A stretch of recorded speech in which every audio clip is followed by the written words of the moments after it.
Programang ito ay rated SPG. Striktong patnubay at gabay ng magulang ang kailangan. Maaaring may masiselang tema, lengguwahe, karahasan, sexual, horror o droga na hindi angkop sa mga bata.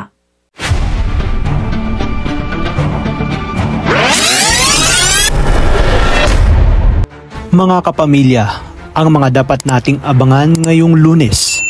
Magmamakaawa nga si Mokang kay Ramon na palayain na siya at wala umano siyang pagsasabihan tungkol sa tunay nitong pagkatao. Ngunit hindi pa rin siya pinagbigyan ni Ramon dahil pirwisyo at gulo lang ang dala ng pamilya nito sa kanya. Habang si Rigor naman ay iniimbestigahan na kung sino ang babaeng tumulong sa hinihinala niyang si Tanggol. Nagkaroon nga ng sketch at lumalabas na kamukha ni Chief Espinas ang babae.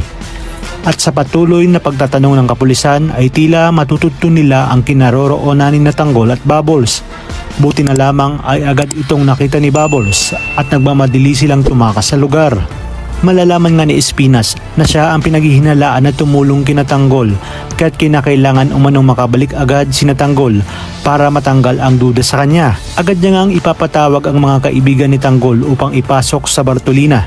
Sa inyong palagay, makakabalik kaya agad sina Tanggol sa bilibid bago pa man tuluyang malaman ng kapulisan na wala sila sa loob?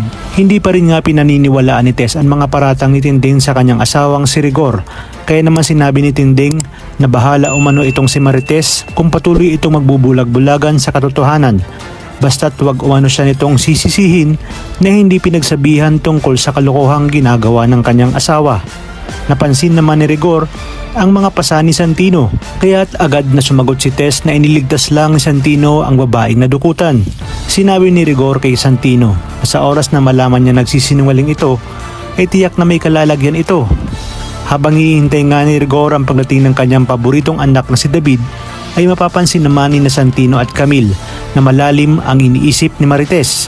Agad siyang pumasok sa kwarto at napaisip na baka nga totoo ang sinabi ni Tinding. Naalala niya tuloy ang mga panahong napansin niya kung gaano mag-alala si Lena para kay Rigor at gayon din si Rigor kay Lena. Kaya naman awang-awa si Tinding kay Tess dahil hindi man umano sinasaktan ni Rigor ng pisikal si Marites ay unti-unti naman itong dinudurog ang puso ng kanyang anak. Sa kabilang banda, lasing na pumasok si Ramon sa kwarto ni Mokang at dito maabutan niyang umiiyak ito.